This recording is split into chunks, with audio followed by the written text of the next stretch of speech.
Emmanuel, élevé dans sa famille, est avide de saisir tout objet nouveau en vue d'une exploration active, le passer d'une main à l'autre, le porter à la bouche, par exemple.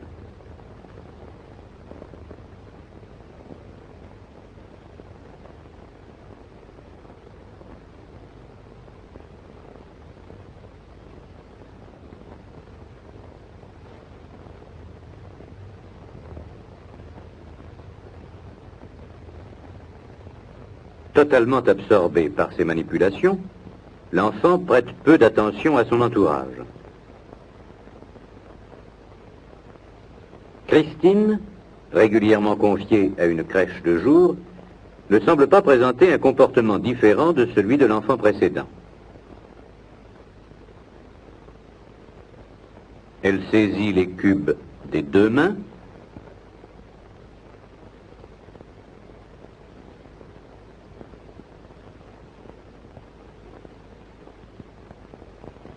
essaie de les superposer,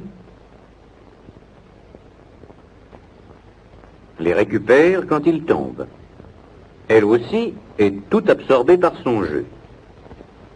Ces deux exemples nous ont montré le cas d'enfants dont les conditions familiales offrent toute sécurité. Par contre, lorsque ces conditions sont défavorables, au point de nécessiter un retrait et une hospitalisation, le comportement du nourrisson va s'en ressentir, ainsi qu'en témoigneront les séquences suivantes.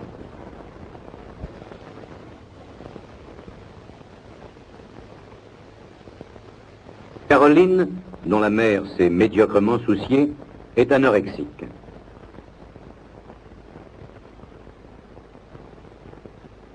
Cet enfant porte bien la main à un cube, mais en fait elle s'y intéresse faiblement.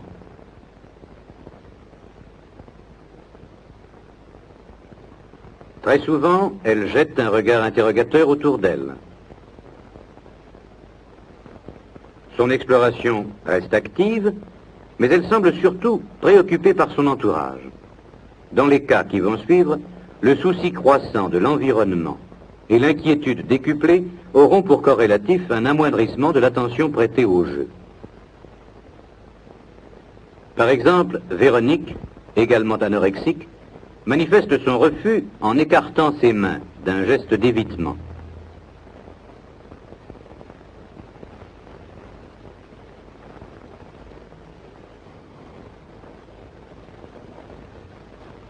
Si finalement elle saisit un cube, les regards inquiets qu'elle jette autour d'elle témoignent de son anxiété. Son attitude est figée, elle ne joue pas.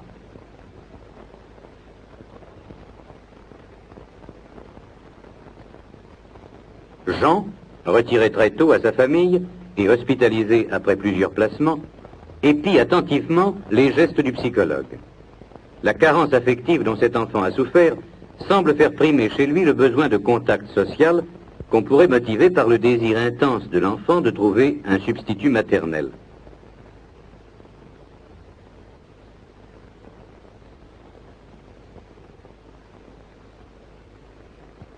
L'intérêt porté aux objets nouveaux est nul. Il acceptera sans résistance, mais sans intérêt véritable, le cube que l'on place dans sa main.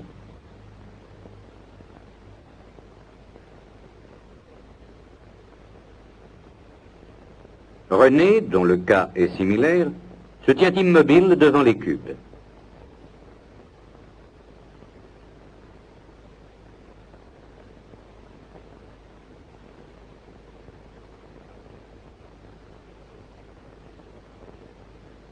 Au bout d'un moment, il fait mine d'en saisir un, mais il est en proie à une angoisse telle que peu à peu, il se désintéressera totalement et du jeu et de son entourage.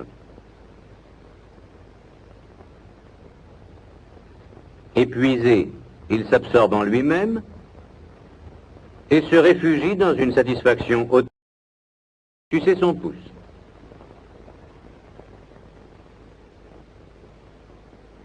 Annette, qui est aussi anorexique, a l'attitude figée. Son désintéressement est presque total.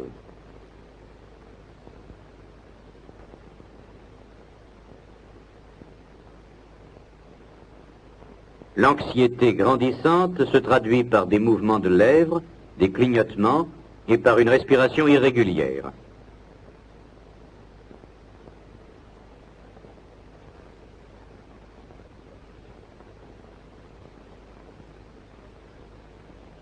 l'autisme se lit dans le regard vague de cette petite fille.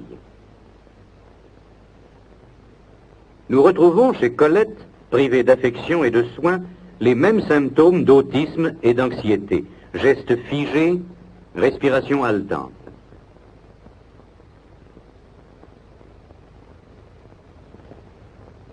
Ainsi donc, la carence affective suscite chez le nourrisson non seulement l'angoisse, bien connue des psychologues, mais elle favorise, en présence d'objets nouveaux et dans des situations inaccoutumées, une inhibition parfois doublée d'autisme dans les cas les plus graves.